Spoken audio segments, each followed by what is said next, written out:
Hello दोस्तों, हाय, good afternoon. आज हम लोग नया लेक्चर चालू करेंगे। एक्चुअली नया नहीं, ये कल का कंटिन्यूशन ही है। कल हम लोग ने पढ़ा था ओवरऑल व्यू ऑफ एंटीबायोटिक्स और उसके बाद में उसका क्लासिफिकेशन किस किस हिसाब से किया गया है, जैसे कि मैकेनिज्म ऑफ एक्शन के हिसाब से, उसके सोर्स के हिसाब से, उसके ब्रॉड स्पेक्ट्रम मतलब स्पेक्ट्रम के हिसाब से और उसके थेरेपेटिक इंडेक्स के हिसाब से। ओके, आज हम लोग पढ़ेंगे जो कल हम लोगों ने ग्रुप में पूरा कंप्लीटली एक साथ पढ़ा था। आज हम लोग उसको सेपरेटली पढ़ना स्टार्ट करेंगे आज से। ठीक है, तो उसका सबसे फर्स्ट के क्लास में क्या आता है आपका, आता है आपका पेनिसिलिन।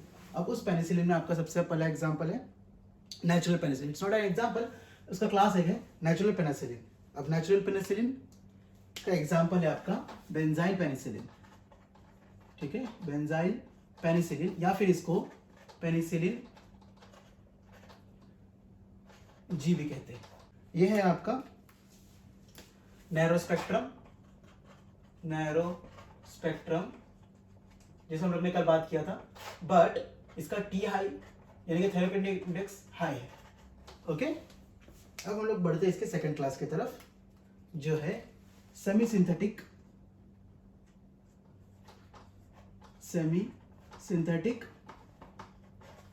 पेनिसिलिन।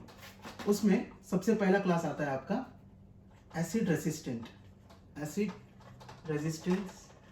पेनिसिलिन। ओके, इसमें आपका सेकंड क्लास आएगा penicillinase. Okay, penicillin is a medicine but penicillinase is an enzyme, so penicillinase resistant penicillin. Okay, और इसका थर्ड क्लास आएगा आपका, ये दोनों में रेजिस्टेंट होगा, एसिड में और पेनिसिलिन में दोनों। तो एसिड स्टेबल लिख लेते हैं यहाँ पे, acid stable and penicillinase resistance. Okay, और फोर्थ आता है आपका एक्चुअली फोर्थ, सो ये तीन ही है इसमें, acid resistant, penicillin resistant and आपका थर्ड आएगा acid stable and penicillin resistance. और इसका लास्ट यानी कि ए बी सी हो गया, और इसका सी कैटेगरी है आपका beta lactams. Okay, so beta lactams के एग्जांपल है आपके क्लेविलानिक, दूसरा आएगा आपका टैजोबैक्टम, और तीसरा आएगा आपका साल्बैक्टम। हम लोग बढ़ते अभी इसके एग्जांपल्स की तरफ। तो इनके एग्जांपल्स में आएगा आपका एसिड रेसिस्टेंट के लिए आपका आएगा फिनॉक्सी मिथाइल पेनिसिलिन। ठीक है, इसको हम लोग पेनिसिलिन वी भी बोलते हैं। ओके, तो एग्जाम में ये कुछ भी पूछ सकता है। और हाँ, इसके एग्जाम्स में कैसे क्वेश्चन पूछेंगे कि इनमें से आप ये बताइए कि एसिड रेसिस्टेंट पेनिसिलिन कौन सा है, या फिर इसमें से पेनिसिलिनेज रेसिस्टेंट कौन सा है, या फिर which is acid stable and penicillin resistant stable, penicillinase resistance. Okay, तो इस तरह के क्वेश्चंस पूछेंगे, इसके लिए हम लोग ये एग्जांपल्स कर रहे हैं। ओके, क्योंकि जो मेन चीज था हम लोग ने पहले ही कर लिया, जैसे कि नैरो थेरेपेटिक इंडेक्स हो गया या नैरो स्पेक्ट्रम हो गया, थेरेपेटिक हाई थेरेपेटिक इंडेक्स हो गया, ये सब लोग ने पहले ही कर लिया है। ये हम लोग एग्जांपल्स इसके लिए कर रहे हैं ताकि अगर एग्जांपल्स में से अगर कुछ पूछा जाए, मतलब नॉट डायरेक्टली, मतलब डायरेक्टली नहीं पूछा कि पेनिसिलिन का थेरेपेटिक इंडेक्स क्या है, उसके एग्जांपल्स में से पूछ सकते हैं कि फॉर एग्जांपल अभी उधर पे दिया है फिनॉक्सी मेथिसिलिन दिया है। ठीक है, तो इसका नैरो स्पेक्ट्रम है, मतलब ये कौन सा स्पेक्ट्रम है, तो ये आपको पता होना चाहिए। ठीक है, और एग्जांपल क्वेश्चंस में ये भी पूछते हैं कि मतलब medicine is given to, for example जैसे कि phenoxymethicillin is given to a patient, so what is a therapeutic index for it. Okay, तो इस तरह से पूछा जाता है क्वेश्चंस, इसके लिए हम लोग इसमें से ये एग्जांपल्स कर रहे हैं। ओके, तो अब हम लोग आते हैं सेकंड की तरफ। सो पेनिसिलिन रेजिस्टेंस, इसमें आएगा आपका फ्लूक्लोक्सासिलिन,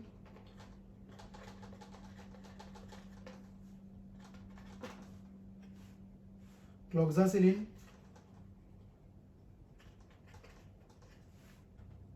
एंड मेथिसिलिन। एसिड स्टेबल में आएगा आपका एमॉक्सिसिलिन, एम्पिसिलिन। ठीक है, अब एमॉक्सिसिलिन की स्पेशलिटी ये है कि ये ओटाइटिस मीडिया में काम आता है। Okay, use in otitis media. ठीक है, सो ये ओटाइटिस मीडिया में काम आता है। ओटाइटिस मीडिया मतलब क्या होता है, inflammation in your middle ear. Okay, middle ear में अगर इन्फ्लेमेशन होगा तो उसमें ये ट्रीटमेंट करने काम आएगा। बट एक और एक पॉइंट लिख लीजिए, अगर पेशेंट पेनिसिलिन रेजिस्टेंस है या फिर पेनिसिलिन से अगर एलर्जिक है तो तो उस केस में हम लोग एमोक्सिसिलिन नहीं यूज करके हम लोग यूज करेंगे azithromycin, macrolides antibiotic. So that's it, इतना ही है इसमें। और बीटा लैक्टम का तो आपको बता दिया, क्लाविलेनिक, टाइजोबैक्टम एंड सेल्बैक्टम। सो पेनिसिलिन का हमारा ये खत्म हो जाता है। अब हम लोग नेक्स्ट चलते हैं हमारे सिफेलोस्पोरिन की तरफ। नेक्स्ट है हमारा सिफेलोस्पोरिन। ठीक है, सिफेलोस्पोरिन में भी सब कुछ सेम ही है, बस हम लोगों को इसमें जनरेशन याद रखना है क्योंकि इसमें 4 जनरेशन है। ठीक है, और ऊपर से या इन दिस जनरेशन हम लोग इसको क्या करेंगे, पैरेंट्रल, जो पैरेंट्रली देते हैं और जो ओरली देते हैं, ठीक है, वो दोनों हम लोग लिख लेंगे। तो 1 बाय 1 हम लोग लिखते जाएंगे। इसमें से आपको क्वेश्चन इस तरह से पूछा जाएगा कि आपको एग्जांपल दे दिया या फिर आपको डायरेक्टली ये दिया जाएगा कंटेंट, जैसे कि for example cefuroxime. So cefuroxime is in which generation, and secondly ये क्वेश्चन आ सकता है कि ये नैरो स्पेक्ट्रम है कि ब्रॉड स्पेक्ट्रम है। कल जैसे हम लोग ने डिस्कस किया था कि सिफेलोस्पोरिन ओनली फर्स्ट जनरेशन ही उसका जो है नैरो स्पेक्ट्रम है, rest from second generation to fourth generation this works like this acts like a broad spectrum. Okay, तो हम लोग एक एक करके देख लेते हैं सब मेडिसिन क्या क्या है इसमें। सो फर्स्ट जनरेशन में क्या आता है इसके, सिफेलोथिन एंड सिफाजोलिन। ठीक है, ओरल फॉर्म में आएगा आपका सिफालेक्सिन, सिफाड्रोक्सिल एंड सिफाड्रिन। ठीक है, फिर सेकेंड जनरेशन की बात करते हैं। सेकेंड जनरेशन को पैरेंट्रल में आएगा सेफ्यूरोक्सिम, और यही आपके टैबलेट फॉर्म में भी है सेफ्यूरोक्सिम अवेलेबल। ठीक है, but it is available in axetil form. Okay, so cefuroxime है इसमें, और दूसरा आएगा आपका सिफोक्सिटिन। एक तो सेफ्यूरोक्सिम है और दूसरा आएगा आपका cefaclor. Then your third generation,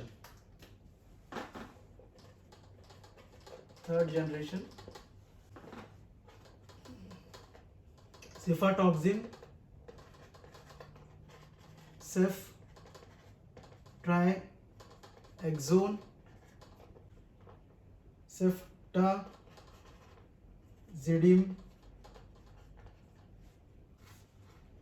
सेफ्टिजोक्साइन, cefoperazone. Oral में आएगा सेफेक्सिम, सेफ्डिनिर, सिपोडॉक्सिम, सेफ्टिब्यूटेन,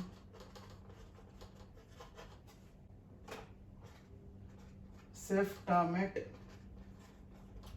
पाइवोक्सिल। और इसका फोर्थ जनरेशन है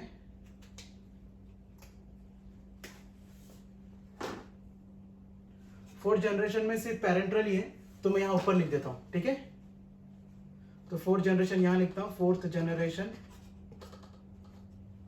इसके नीचे लिख देता हूं।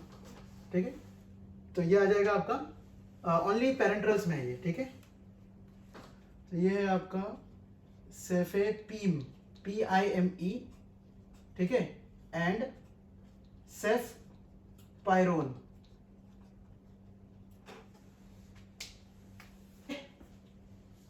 समझ में आ गया ये आपको सिर्फ ये याद रखना है कि कौन सी मेडिसिन कौन सी जनरेशन के हैं। ओके, देखो मोस्टली जो पूछे गए मेडिसिन है वो ये है, ये जो है सिफालेक्सिन, सिफाड्रोक्सिल। देखिए हम लोग अगर आपने मेडिकल स्टोर में काम भी किया तो ये सबका आपको पता भी होगा, सबके ब्रांड नेम्स, सिफालेक्सिन, सिफाड्रोक्सिल, सेफिरॉक्सिम, सिफाक्लोर, सेफेक्सिम, सेफ्डिनिर, सेफोडॉक्सिम। ये इतना नहीं हम लोग ने ये किया है, बट ये सब किया हुआ है। वैसे अगर हम लोग इंजेक्शन की बात करें तो हम लोग ने सेफिरॉक्सिम का इंजेक्शन देखा हुआ है, और फिर सेफ्टॉक्सिम का देखा हुआ है, सेफ ट्राइऑक्सोन का देखा हुआ है, ठीक है। सो मोस्टली हम लोग ने ये देखा है, तो एटलीस्ट जितना आपको पता है उतना ही आप याद रखने की कोशिश करें, ठीक है। जरूरी नहीं कि आपको पूरा ही याद रहना जरूरी है, बट अगर आप याद कर ले वेल एंड गुड, बहुत अच्छी बात है आपके लिए, क्योंकि क्वेश्चन इसमें इस तरह से पूछता है कि पर्टिकुलर मेडिकेशन कौन से जनरेशन का है, ओके। तो इस तरह का डायरेक्ट क्वेश्चन पूछा रहेगा इसके ऊपर से, फाइन।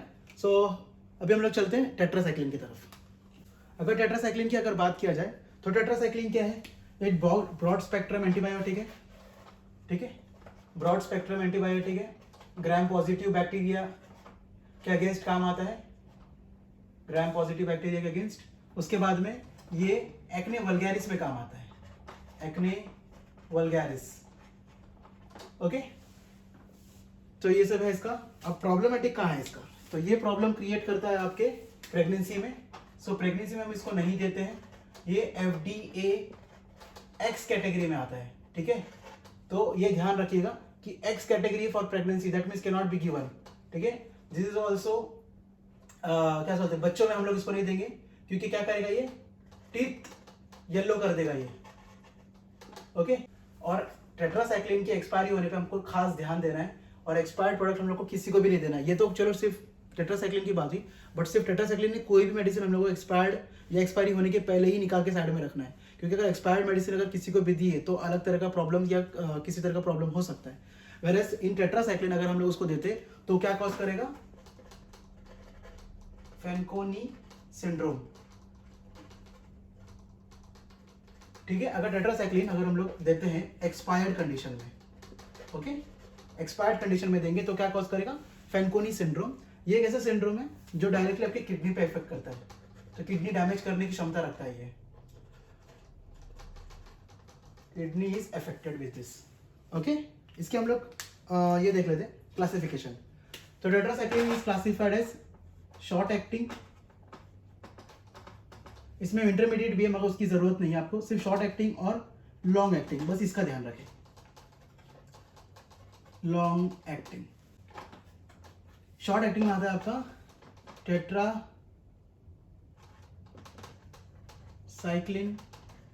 एंड ऑक्सी टेट्रासाइक्लिन, ठीक है। वेरएज लॉन्ग एक्टिंग में आता है आपका डॉक्सीसाइक्लिन और मिनीसाइक्लिन, मिनीसाइक्लिन या मिनोसाइक्लिन, और ये है मिनोसाइक्लिन, ओके। सो टेट्रासाइक्लिन में अगर देखा जाए तो अगर फर्स्ट प्रायोरिटी अगर रहेगा तो ये रहेगा हमारे डॉक्सीसाइक्लिन को, whereas minocycline will be your second priority, okay, got it.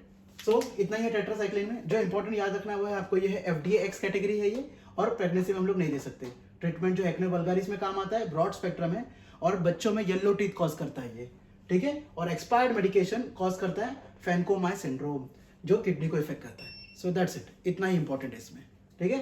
अब हम लोग बढ़ते हैं अपने सल्फोनामाइड्स की तरफ। सल्फोनामाइड्स क्या है, अपने आप में एक सबसे पहला एंटी माइक्रोबियल है, ठीक है। So this is first anti microbial, first anti microbial against all the microbes, okay.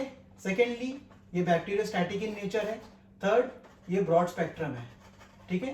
कल जैसे हम लोग ने पढ़ा था इस चीज को कि सल्फोनामाइड हमने पढ़ा था इंटरफियर करते हैं मेटाबॉलिज्म के बिटवीन, उसका मतलब क्या होता है, ठीक है। तो उसका मतलब ये कि ये फॉलिक एसिड मेटाबॉलिज्म में इंटरमीडिएटरी है, ठीक है। तो वो होने नहीं देगा, ठीक है। तो वो फॉलिक एसिड मेटाबॉलिज्म ये करता है, इंटरमीडिएट करता है। अब सल्फोनामाइड्स का हम लोग इसका क्लासिफिकेशन देख लेते हैं। तो ये भी उसी तरह से किया गया है कि शॉर्ट एक्टिंग, इंटरमीडिएट एक्टिंग,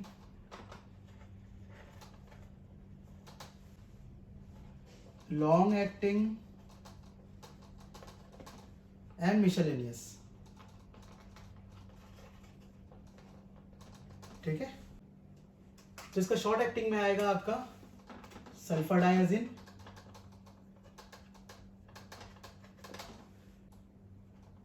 सल्फामिथॉक्साजोल,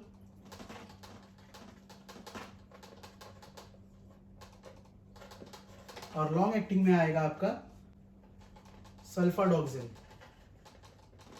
ठीक है, अब मिशेलियस थोड़ा सा बड़ा है तो इसमें आ जाएगा आपका डैप्सोन। डैप्सोन एक एंटी लेप्रेसी में काम आता है, तो इसका DDS करके भी इसको बोला जाता है, सल्फा एसिटामाइड सोडियम। ठीक है, सो सल्फा एसिटामाइड सोडियम। फिर आएगा आपका सिल्वर सल्फाडायाजिन, ये सब तो सबने सुना ही होगा। ठीक है, ये कट्स में, बर्न्स में, उसमें काम करता है। जैसे कि सिल्वर एक्स एक ब्रांड नेम है, वो बहुत फेमस है, तो वहां पे उधर पे भी यूज करते हैं इसे। आएगा ये सल्फा सैलाजिन। ठीक है, शायद आपको दिख नहीं रहा होगा तो फिर भी आपको वापस से बोल दूं, ये है लास्ट वाला सल्फा सैलाजिन, SULFASALIZINE, सल्फा सैलाजिन। ओके, इसके यूजेस लिख देते बगल में। सो डेप्सोन तो आप लोग को पता चल गया, एक मिनट, डेप्सोन तो आपको पता चल गया कि ये लेप्रेसी में काम आता है। सल्फा एसिटामाइड सोडियम ये आता है आपके ऑप्थेल्मिक में काम आता है। सिल्वर सल्फाडायाजिन ये काम आता है आपके बर्न्स में। और सल्फा सैलाजिन ये एंटी इन्फ्लेमेटरी प्रॉपर्टी है इसमें, जो काम आता है आपके IBD में। ठीक है, तो IBD क्या है आपका, इन्फ्लेमेटरी बाउल डिसऑर्डर। ठीक है, तो ये ध्यान रखिएगा।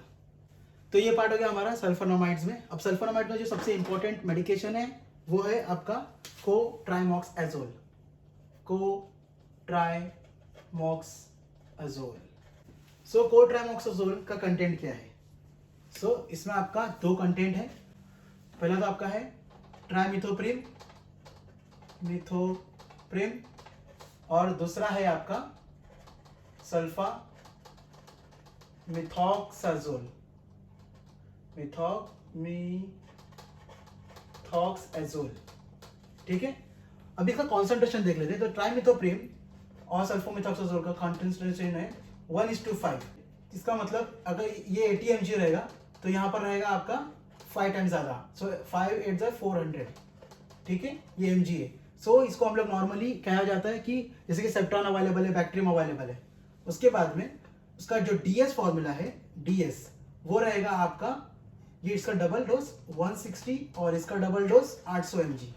ठीक है, तो ये 1:5 के रेंज में रहेगा। तो मुझे इस क्वेश्चन इसमें रिलेटेड एक क्वेश्चन ये आया था कि what is the availability of the concentration of cotrimoxazole.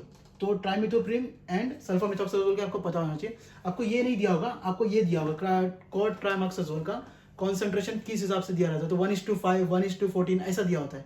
तो आपको ये पता रखना है कि 1:5। और ठीक है, कभी कभी आपको ये भी पूछ सकता है, ये भी दिया रहेगा 1:5 की जगह पे आपको ये दिया होगा 800:400, या फिर ये दिया होगा कि 160:800। आपको सिर्फ इतना ध्यान रखना है कि कोई भी कॉन्सेंट्रेशन इस साइड पर है उसका 5 टाइम्स दूसरे साइड पे होना चाहिए। तो कैलकुलेटर रहेगा आपके पास, आप डायरेक्टली कैलकुलेट करके चेक कर सकते हैं। ओके, सो ये हमारा DS का कॉन्सेंट्रेशन है और ये हमारा नॉर्मल डोज। उसके बाद में एक और एक आता है कोट्राइमजीन। ठीक है, उसमें भी सेम यही रहेगा, बट यहाँ पे तो ट्राइमिथोप्रिम रहेगा, बट यहाँ पे सल्फा मिथॉक्साजोल के ऊपर रहेगा आपका सल्फा डायजीन। ठीक है, बट ये ज्यादा यूजफुल नहीं है, इसके लिए हम लोग इसको यूज ही नहीं करते। मोस्टली हम लोग यही यूज करते हैं। ठीक है, तो ये UTI में काम आता है आपके।